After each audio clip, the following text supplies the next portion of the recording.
Now, when you're talking about the new year, it is about you getting into a phase of life in your mindset, in our mindset, which brings a new beginning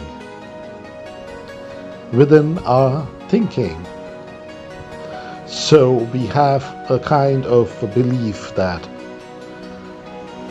during the end of the month of the year, the last day,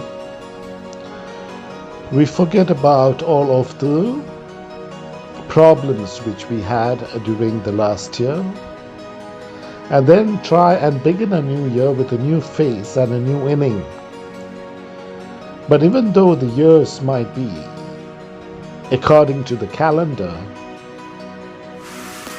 our minds do not change by itself, but it is a clear indication, justification, and a clear belief that we are going into a new phase and we must do things in resonance with our true personality, which brings prosperity on a larger scale. And each of us wish in some way or form for better health, wealth, and a kind of spiritual abundance, spiritual well-being with the divine. Health, wealth, and spiritual well-being is kind of the essence of a good life and our wishes for a new year. Now, towards the end of the year, how do we go into this life of health, wealth, and spiritual well-being?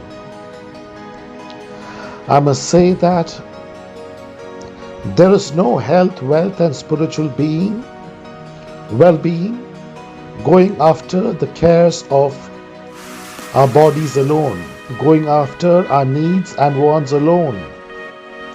It is a recipe for going the other way, which means that we will have less of health, less of wealth, and also less of any kind of spiritual understanding if you're going to go on a new phase into the new year, thinking about the next business you start, the next company you get employed with, the next project that you would be involved with, anything that you will start with a vision for the new year, concentrating on your body and its needs alone. As we know that, and as we have discussed before, all other species of life survives for its bodily needs.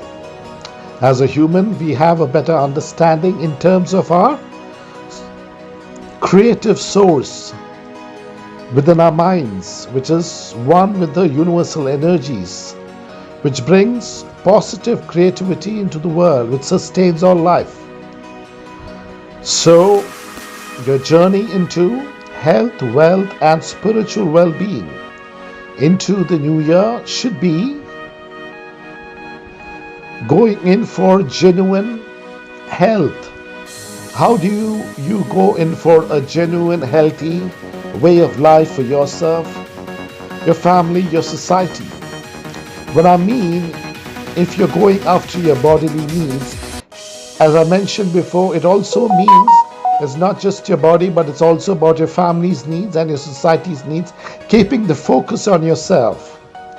The shift in the mindset, the mindset by which you evolve into the greater purpose of your life will bring absolute meaning and purpose and a clear definition of your life into the future, which will be one with the energies of the earth. How do you do that?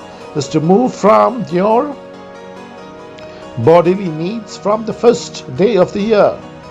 If that is your pledge, if that is your vision, from first day of the year, be thankful for all of the smallest gifts you have on earth, which includes the quality oxygen that you breathe, the water that you drink, the rains, the seasons, I can go on and on about all of the free gifts of life.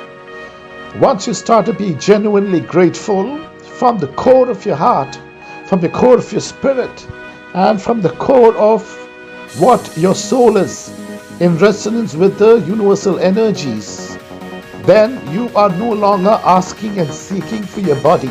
You're moving into the realm of universal abundance. You're going into the realm of the abundance which sustains all life on our earth, all of the energy systems across our universe. And once you have a clear purpose of serving the future generations and the unborn child, true meaning and purpose has started in your life right from the first day of the year. So you derive all of the blessings associated with a good life on earth, not from your body's desires, but because you've moved into the greater purpose and your soul, mind, and being is in sync with the universal energies which sustain all life, bringing enormous blessings in your life, also in the material sense, also in all of the blessings you associate with a good life on earth. It will not be from your bodily point of view. It will not be from your bodily wants. It will be from more of a spiritual realm, because you moved into the realm of abundance of the earth. The abundance which sustains everything within our earth. The abundance which sustains everything within our universe. And you no longer are asking in your prayers. You no longer request for needs, items, and relationship based on our bodily selfish desires.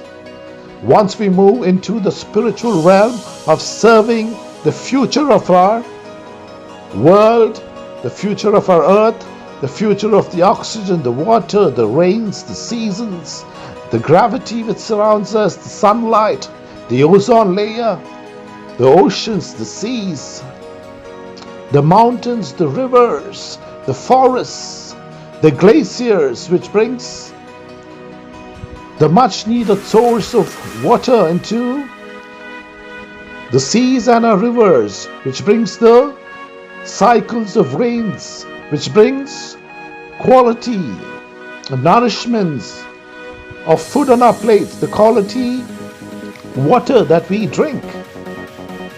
Once our life is dedicated to the future of the unborn child, our blessings on earth will be also enormous, in sync with the universal energies which will provide us. I've quoted an example before.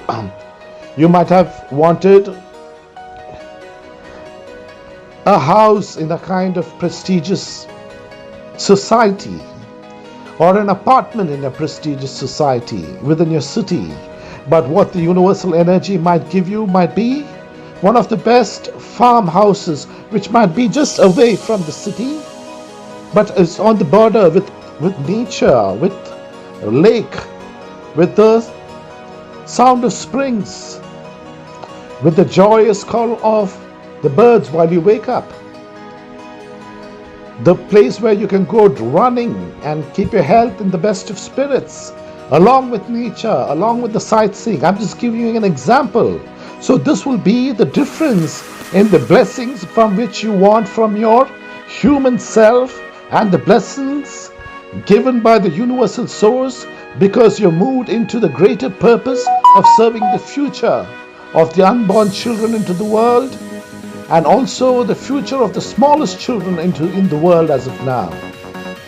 Let's move with the creative source of all abundance into the first day of the new year, and continue it as long as we can throughout our lifetime. Let it be a beginning. As we've mentioned, there might be instances in your life where you go off track from your spirit being in one with the universal force which sustains all life. But just like a tightrope walker which walks the tightrope from one destination to the other, even if you go off balance, you have to come back and get the right balance in your life, so that you can be in sync with the energies of the universe which sustain all life, and with the energies of the universe which will sustain the future of our earth, the future of the unborn children, 50, 100, and 1,000 years into the future. Let your businesses that you start, let the work that you do, let everything that you do on a visionary basis be a stepping stone in your life, moving in sync with the energies of the future, with the energies of which sustain all life on earth. Moving away from your bodily needs, which makes us one with all of the animals, we get into the greater realm of spiritual abundance, health, wealth, and spiritual prosperity by serving the future of our earth, serving the present life systems of our earth, which nourishes all life systems.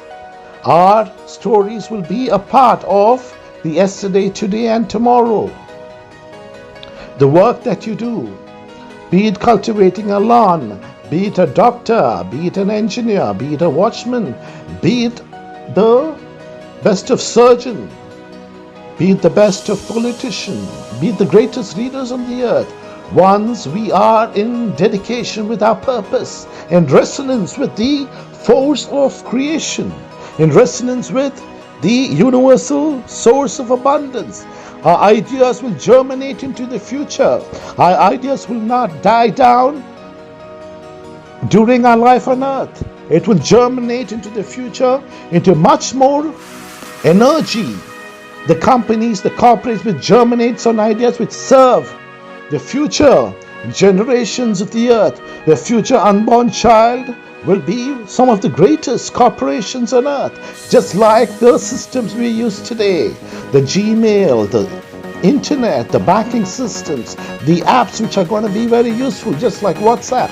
I'm not saying that everyone should be on a global scale serving the global human needs, but in your own way you will create systems which will nourish the future of the earth. It might not be as big as the biggest corporations or the biggest corporates of the world, but you will start on a small scale, germinating an idea which serves the future generations, and you will have a lot of people being helped, not just in the present times, but also into the future, in the companies, in the businesses, in the work that you do. Let our minds, let our being, let our soul be one with the spiritual realm of the universe, the spiritual realm which sustains all life on earth, the source code of all life on earth, the source code of creation, the source code of God. Let's replenish our earth. At the beginning of this new year, I wish you a very blessed new year, which continues into the future in terms of health, wealth, and spiritual well-being, along with my team, mission coordinator Neha, and everyone else within our team in terms of replenishing our earth. Let the universal blessings from the source code of all life which sustains all life on earth bless our lives with health, wealth, and spiritual prosperity into the new year and into the future. Let's replenish our earth. God bless.